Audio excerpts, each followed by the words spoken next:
capítulo 1, hacemos un receso y pasamos al capítulo 2. No, estaba anotando. Una pregunta. En el 62, ¿cuáles eran las reivindicaciones sobre las que ustedes luchaban, que los unificaban? El salario, fundamentalmente, y el empleo.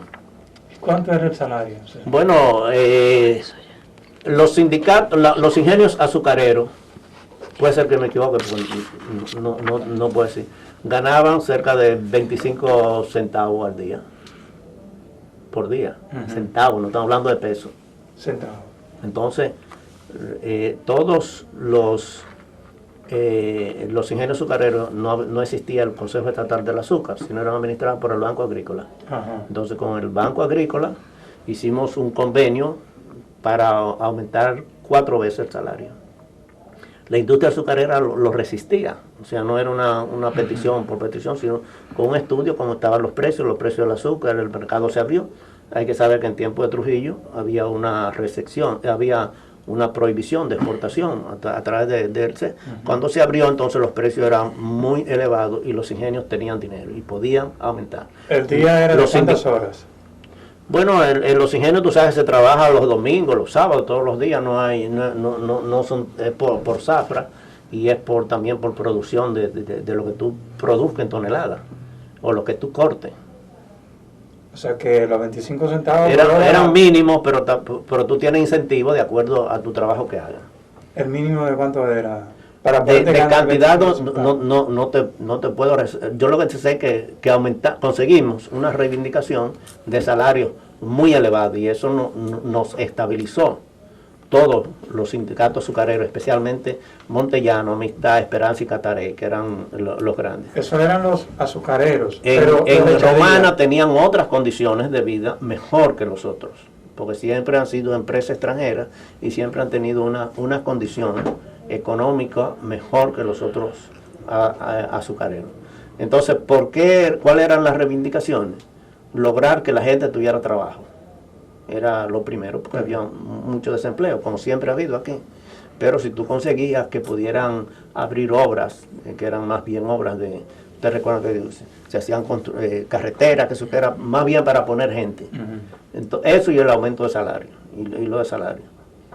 Ahora, ¿qué pasa? Que siempre vimos a los trabajadores como productores y casi nunca como consumidores. Entonces, los aumentos de salario que se han logrado se esfuman en poco tiempo porque los costos de los precios de primera necesidad aumentan más. Pero la otra cosa que dio para nosotros mucho impacto es la educación. O sea, si tú no le brindas un servicio al trabajador, y el servicio que nosotros detectamos que es el mejor servicio es la educación.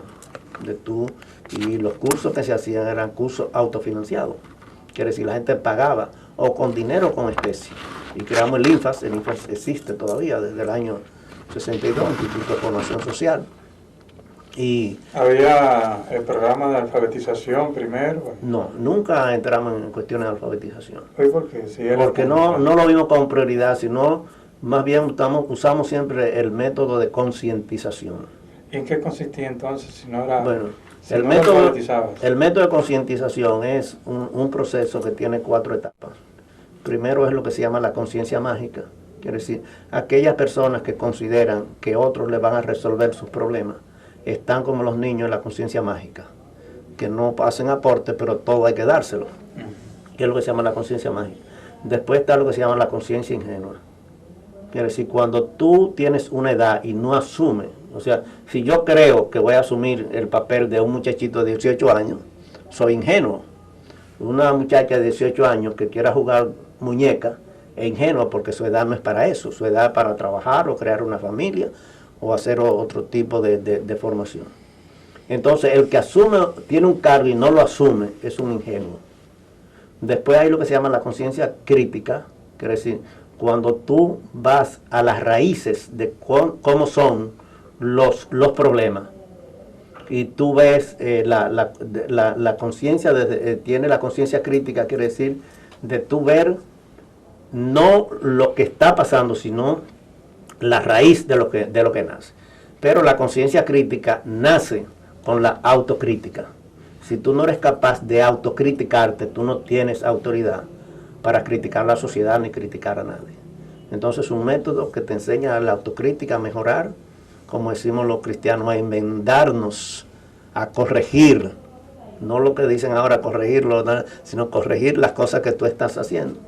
Y después, el grado más elevado es la conciencia política. No es partidarismo. O sea, nosotros estamos acostumbrados a decir, concientízamela a ella. ¿Y qué quiere decir concientízamela a ella? Quiere decir, llévala al plano mío. Entonces ya está concientizada. O llévala al plano mío. Pero la conciencia política es cuando nosotros entendemos que los problemas nuestros tenemos que resolver nosotros mismos. No es el partido, no es el gobierno, no es fulano de tal, sino cada uno de nosotros. Entonces, este método de concientización es el que nosotros utilizamos, más que alfabetización, porque el problema no está en saber leer o escribir, sino en tener una conciencia crítica y una conciencia política. Y eso es lo que siempre, es un método de Paulo Freire, no es un método propio nuestro. Aquí nosotros nos reunimos una vez que él vino clandestinamente, bueno, no vino público, y duramos... No sabía, debía estar doctor. Eso hace mucho. Él vino aquí, estuvo en la Casa Manresa, y ahí sí. Nos reunimos con él. Y a partir de ahí usamos este método de la concientización. Entonces, que dice que el problema no es que la gente sepa juntar las letras y escribir. No, ahí no está, sino tomar conciencia crítica y política de la situación. Y la mayoría de los trabajadores están en la conciencia ingenua y en la conciencia mágica, que creen que el gobierno le va a resolver todo, que fulano le va a dar todo, que como están ahora que hay más sombrero que cabeza, o más cabeza que sombrero. Bueno. Y lo que hay es visera. Sí. Bueno. ¿Y cómo evoluciona un poco? Vamos a trasladarnos a la década del 70, que se abren otros frentes sindicales. Sí. Y ustedes mismos, como la CAS, ¿cómo evoluciona en ese contexto político todavía de los 12 años de Balaguer y de la división del PRD? Un poco, ¿cuál es su opinión? ¿Qué conoce ustedes de cómo evolucionó el tema obrero en Juan Bosch, esa división del PRD?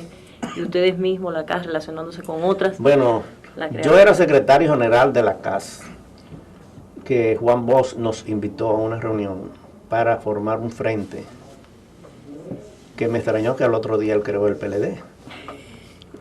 ¿Le invitó a una reunión en qué época, en qué año? El día antes de formar el PLD. El día antes. En 1973. El día antes tuvimos una reunión que él invitó como a 12 o 14 personas para crear un frente. ¿Usted recuerda algunos nombres en esa reunión? ¿Algunos nombres presentes en esa reunión? No los recuerda. Pero eran de organizaciones muy representativas. Entonces él nos habló de la importancia de crear un frente contra Balaguer. ¿Y en tu caso, a quién representabas? Yo era secretario general de la CAS en esa época. Y al otro día, ustedes tienen mejor la fecha que yo, busquen los periódicos un día antes. De diciembre. Busquen los periódicos un día antes para que ustedes vean esa reunión ahí. Hay reseña, eso fue en Gasway que se hizo. Hay reseña de prensa de esa reunión. Tiene que haber. Okay. ¿Y qué se trató? O una convocatoria. ¿Qué recuerda usted de esa reunión? Además del tema del frente político. No, era la creación de un frente para lo único. Político. Para enfrentar a Balaguer. Para enfrentar a Balaguer. 73. Y al otro día me extrañó que la creación de un nuevo... ¿En qué calidad él convocó la reunión? Como presidente del PRD. Como presidente, no podía ser con su nombre. No. Como presidente del PRD. Usted sabe que Juan Bosch era muy institucional en eso. Él casi nunca actuaba a nivel personal. Y todo lo hacía. ¿Y con él recuerda quiénes más estaban? No recuerda. Pues fue una reunión llamando por teléfono muy como esas reuniones que se convocan por la mañana para corta, 15, media hora. No, eso duró como 2 horas, ahí se oyeron muchas opiniones. Pero sí recuerda. La importancia era crear un frente para detener a Balaguer. Ok. ¿Y cuáles serían las principales acciones para...? No, era solamente formar eso. No había programa, no había nada. Y eso nunca había trascendido. Digo, no había trascendido a la prensa, de que cómo se hace, que mañana se va a crear, nada de eso. ¿Dónde? Después tuvimos una reunión, esto es una anécdota. ¿Recuerdan el lugar donde se Yo sé que fue en Gascue, cerca donde está el PLD, pero no donde está el PLD, no el local. Fue una casa. Una casa, un salón, no recuerdo exactamente. Okay. Yo soy de un grupo que tenemos 30 años reuniéndonos los lunes. Eso lo creó Eduardo Latorre hace muchos años. Ahí está Rafael Toribio, está Juan Bolívar Díaz, están muchas personas de mucha influencia, pero es un grupo interno. Nosotros una vez invitamos a Juan Bosch pues nos reunimos con personalidades para oír sus criterios, pero son cosas internas entre nosotros, no son ruedas de prensa, no son nada. Y aunque hay periodistas como Juan Bolívar y está Fausto Rosario y otros más, ellos saben que no es una nota para hacer. Nosotros tuvimos una conversación con Juan Bosch muy amena, y cuando íbamos a terminar, un médico, apellido Aristi, que trabaja en televisión ahora, tiene un programa de televisión, él era columnista del periódico El Sol, y él le dijo a Juan Bosch, profesor, todo lo que usted ha hablado esta noche, mañana va a salir en un artículo que yo escribí que coinciden totalmente con eso. Juan Bosch se paró rabioso. Nos dijo de todo, que éramos unos charlatanes, que éramos unos sinvergüenza. Y Eduardo Latorre le decía, y este señor que vino con este otro charlatán, a Rafael Toribio, me dijo que era una reunión interna entre nosotros, ahora viene este vagabundo a decir que eso va a salir mañana. Así mismo, en esos términos. Así mismo. Bueno, y se fue. ¿En qué año fue eso? Eso, el año no te puedo decir. Entonces, bueno, nosotros nos quedamos sorprendidos porque él entendió que era que el hombre estaba, pero si tú estamos a las 12 de la noche, tú no puedes decir que va a salir ya en el periódico El Sol al otro día, una cosa, pero entonces, como a los 3 meses volvimos a reunirnos en la casa de Selman. Con él. Selman le sirvió de mediador, se le explicó, y en su casa, con todas sus decoraciones que tenía Selman y qué sé yo qué. Y lo primero que, no me arrepiento de lo que le dije la última vez. Nosotros, bueno, no vamos a discutir porque... Y era el mismo grupo. El mismo grupo. El mismo grupo, sí. El mismo grupo. Pero él tenía su rabiaca, que no era fácil. Cuando... Digo, porque uno dice las cosas, claro, bueno solamente, pero el artículo que yo escribí último, las veces que yo hablé con vos, digo, a mí hay 2 o 3 personas que me han impresionado porque Juan Bosch tenía una mirada penetrante. No era una persona indiferente que tú hablas con él, porque él te miraba a los ojos. Y tú no podías estar como mucha gente que están hablando, como ahora que tú entras a una reunión y llegas con el celular, sí, dime, ven, que se ve, que se cuánto. Una conversación era una conversación, era un intercambio. Y era impresionante porque tenía unos ojos muy penetrantes. Hay gente que tiene una mirada como pasajera, que dicen, no me está viendo, y la gente ahora en las conversaciones, tú estás hablando con uno y tú estás en un celular, de las llamadas que salieron, por ejemplo, Peña Gómez era así, Peña Gómez, tú estás hablando con él, sí, era una llamada, y atendía 7 cosas a la vez. Él hablaba con una persona, y se detenía y te escuchaba. Ahora, todo lo que tú decías, el primero te decía, no, aunque después entonces daba una charla, te daba una explicación, aunque terminara con lo que tú dijiste, pero nunca te decía al principio, sí, eso es así, no. Sino, como el presidente ahora, Leonel es así, o sea, él te daba cualquier cosa y te da una charla sobre eso, una clase universitaria. En eso son discípulos de... Hay otras que tú le haces, sí, no, pero... Y Juan Bosch, su honestidad como intelectual y como político es una cosa que uno tiene que tomarlo muy en cuenta para de cosas.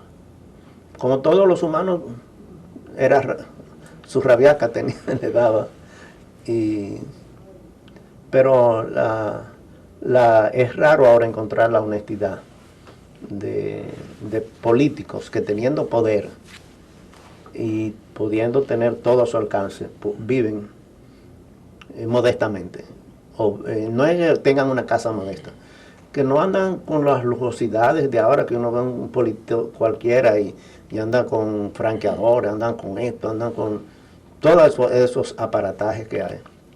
Yo cuando lo vi en Puerto Rico, él vivía en la casa de Diego Bordas, que era una casa más o menos cómoda, y las veces que vivió aquí, bueno, todo el mundo lo conoce, él nunca vivió en cuestiones de lujo, ni como un hombre público tiene que tener un guardaespaldas, un ayudante o lo que sea, pero no esas cosas que uno ve con un político cualquiera aquí, que de una vez tiene tanta ostentación, que tienen que llevar la familia a dar viajes y que se openen.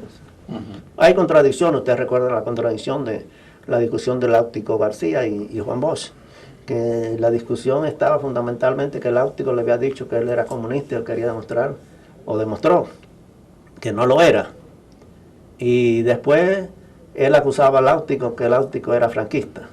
Después se cambiaron todos los papeles, Juan Bosch se fue para Francia, para España, y Láutico, que él había dicho que él era comunista, entonces lo defendía, que no, que la cuestión así. Entonces la política da muchos cambios, pero Juan Bosch en su vida intelectual y en su vida política ha sido un modelo para... Y nosotros, yo siempre he dicho lo siguiente, nosotros tuvimos una época de oro, de tener vivo, con poder, a Bosch, Balaguer y Peña Gómez. Y si esas tres gentes se hubieran unificado, el país fuera otro. Lamentablemente tenían posiciones que venían de lejos, de todas esas cuestiones, pero nosotros nunca hemos tenido en la historia tres personajes, como los griegos cuando tuvieron a Sócrates, Aristóteles y Platón juntos, uno discípulo de otro y cuestiones. Eso nunca se ha vuelto a dar en la vida, tres hombres tan inteligentes en una misma generación. Y nosotros, aunque en un nivel más bajo, tener tres políticos de la talla de Bosch, Balaguer y Peña Gómez en una misma época. Y si hubiera habido cierta coherencia de trabajo de ellos, nuestro país estuviera muy, muy adelantado.